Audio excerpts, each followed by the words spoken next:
kung interested kayo, meron akong ano, may ginawa akong page kasi yung iba hindi nila mahanap yung Facebook account ko. So ayan, gumawa ako ng page na lang. So mas madali niyo na mahanap, i-search niyo lang Sage LPT and message niyo lang ako diyan kung interested kayo dun sa mockboards natin.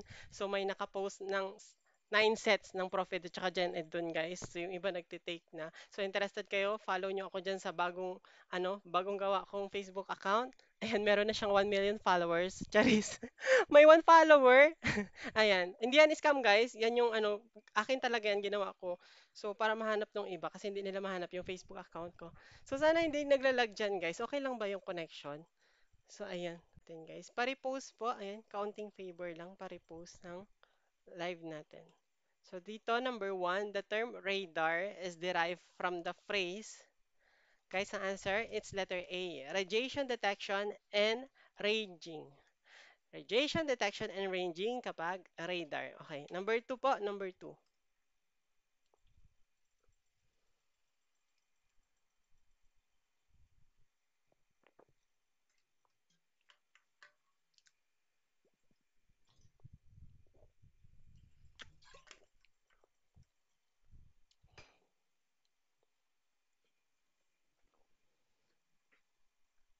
Thank you po. Sino ba to? Flag. Ayan, thank you po sa Dalgona Candy. Ayan. Pa-comment po na answers natin. Pa-comment po.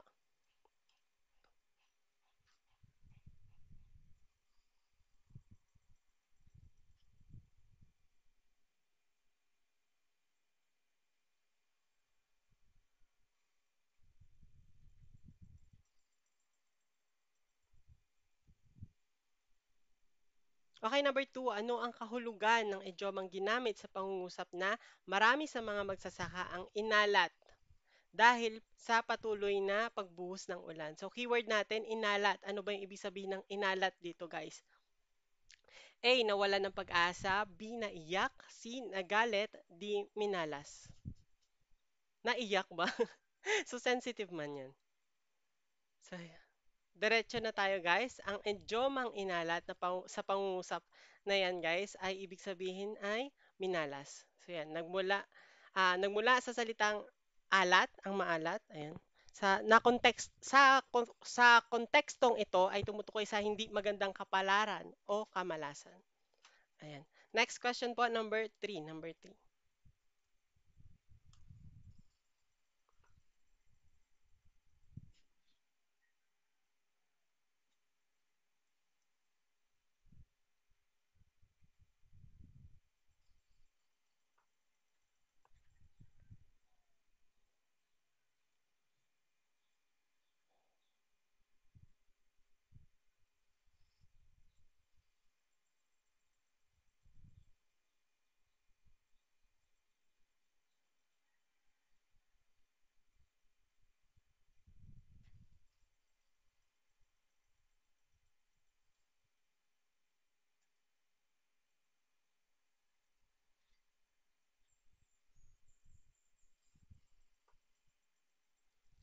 Okay, number three. Identify the type of symbiotic relationship exemplified by the following pairs: farmers and cows, bees and flower. Wait lang ha, mag-ban lang po tayo dito ng mga, ah, akala mo, akala mo kung sino. O yan, ban ka tuloy, boom! Okay, ayan, diretso na tayo guys. Yung mga nagbabagal-bagal dyan, so nagmamadali sila, iban natin sila. Kasi di sila makapag-antay. Okay guys, yung letter A. Ayan, yung letter A kasi parasitism. One organism, the parasite benefits at the expense of another organism, the host. Ayan, so na-harm yung isa. While yung isa nagbe-benefit, yung isa na-harm naman. Yung commensalism naman, one species benefits, the other is neither help or nor harm. So nagbe-benefit yung isa hindi naman siya na-harm, hindi din siya nag-benefit. So, ayan. Reciprocity refers to the mutual exchange of benefits. Tapos yung mutualism, both organisms involve benefit from the interaction. So, ang answer po natin dito, farmers and cows at saka bees and flowers, mutualism po, mutualism. Ayan, next question po tayo, number 4. So, sino pa yung ano dyan? Bag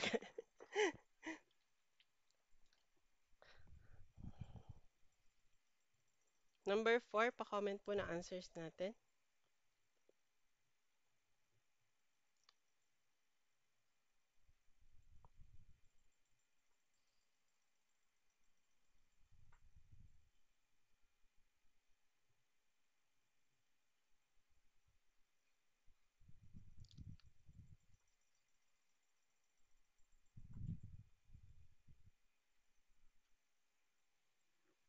Actually, yung ano guys, yung last na question, lumabas yun. Pati ito, lumabas din siya last September 2024. Ayan. And Jose Rizal's novel, No Limit ang Herit, which character utters the I shall die without seeing the dawn break upon my homeland? A. Elias, B. Simon, C. Basilio, D. Ibarra. So guys, ito po, ang answer po ay si Elias. Si Elias. Ayan po. Si Simon po, alias niya si Crisostomo Ibarra, ayan, sa sequel novel na El Filibusterismo, pero hindi siya yung nagsalita nun guys, si Simon. Tapos si Basilio naman, siya yung, andun siya, kasama niya si Elias nung binigkas ni Elias yan sa final moments niya po. Tapos si Ibarra, ayan, hindi rin, si Crisostomo Ibarra. Okay, next question number 5.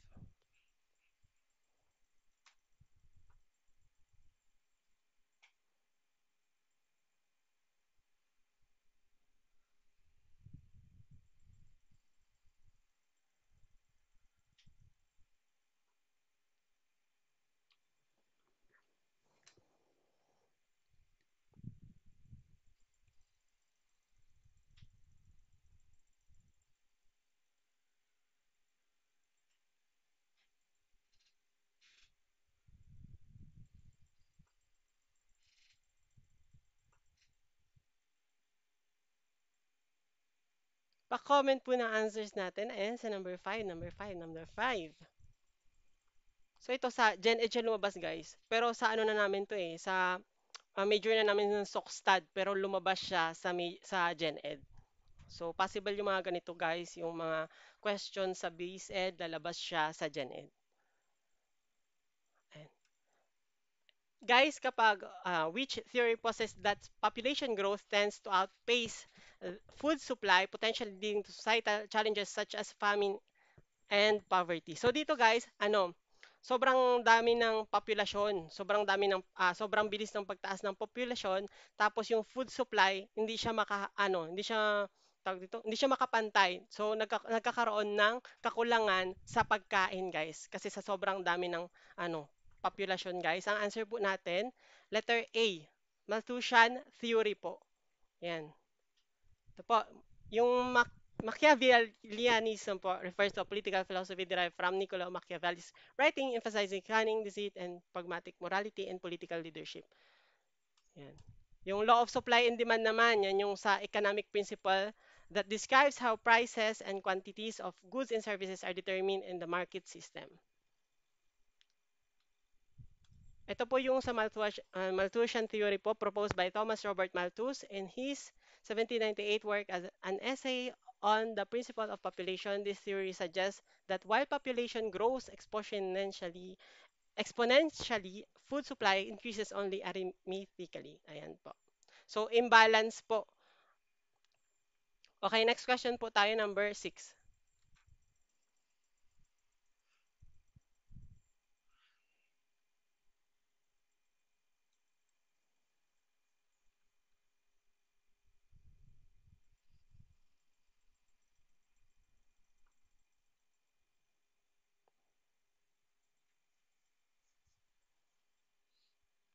A, C, D, A, C, D.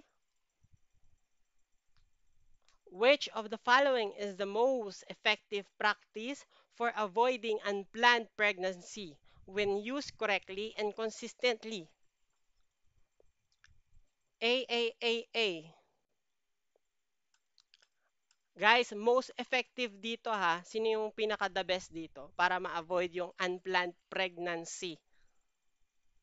A, condom. B, withdrawal. C, oral contraceptives, yung mga pills daw. D, abstinence. Guys, guys, ang answer po dito, abstinence. Siyempre po, dapat wala. Okay? Ayan yung i-practice nyo guys, yung abstinence. So, una nating ipasa yung LPT bago yung PT. Okay? Okay. Next question po, number 7.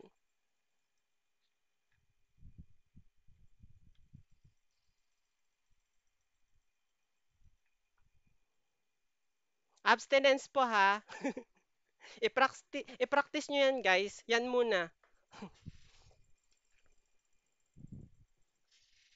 Number 7 po sa ethics.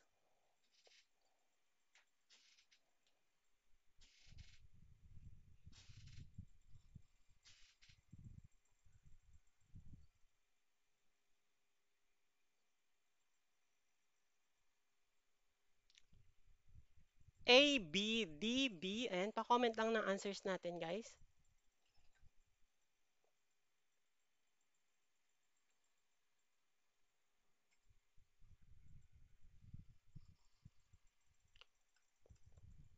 Number 7, Ivan works in a restaurant. Instead of discarding uneaten food meant to be thrown away, he gives it to a beggar, violating his boss policy so bawal yung magbigay ka ng pagkain galing doon sa restaurant, guys.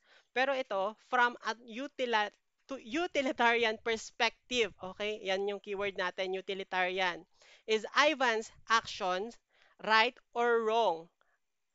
Guys, kapag wait lang 'to, magbaban ako ng mga demanding guys.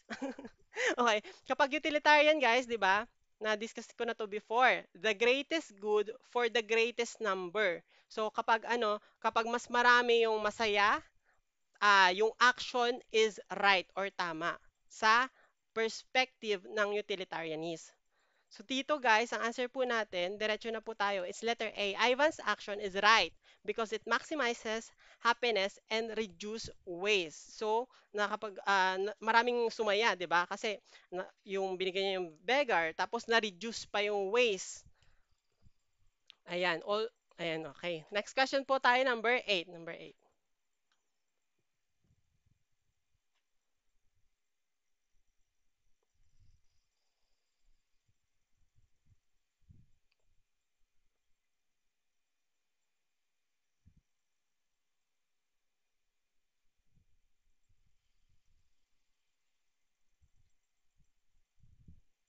So meron tayong David na marble at saka meron ding David na anong tawag dun?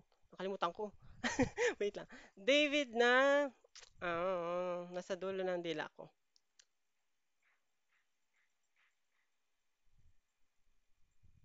Bronze! Ayun, bronze. Ayun. Nag-loading. So meron tayong David na marble at saka David na bronze. Pero dito ang tinutukoy si marble. So who sculpted David a marble? Sculpture symbolizing human beauty and strength. So guys, dito guys. Si Rafael po, siya yung sa School of Athens. Siya yung nag-paint po. Tapos yung si Michelangelo naman, ayun, napindot ko tuloy. Sorry, sorry guys. So ang siya po sa David a marble, sa yung marble. Okay?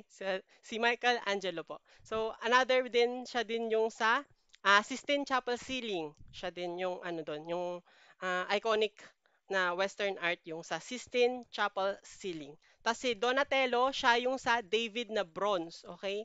Si Donatello yung sa David na bronze. Tapos, si Leonardo da Vinci, siya yung sa Mona Lisa at saka yung The Last Supper. Ayan. Leonardo da Vinci sa Mona Lisa at saka Last Supper, yan yung lumabas last September. Si Leonardo da Vinci. Okay, next question, number 9.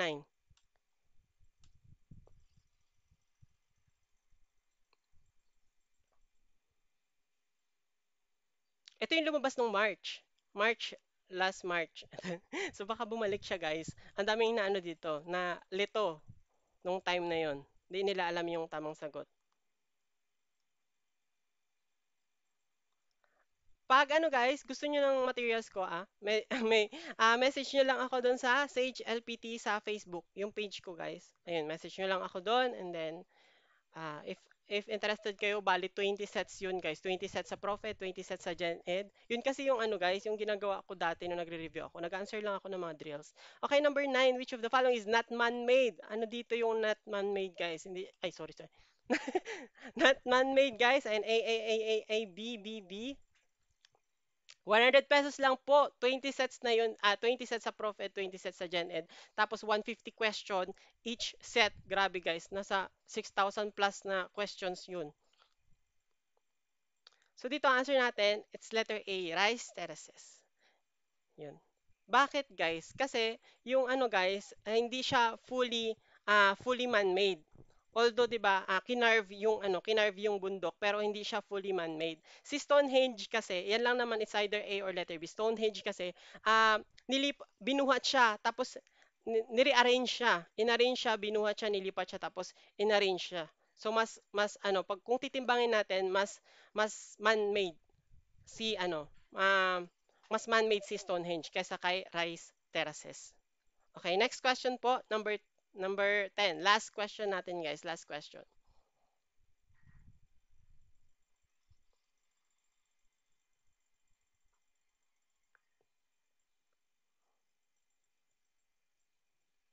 Ito naman, which of the following is man-made? Alin ang man-made dito, guys?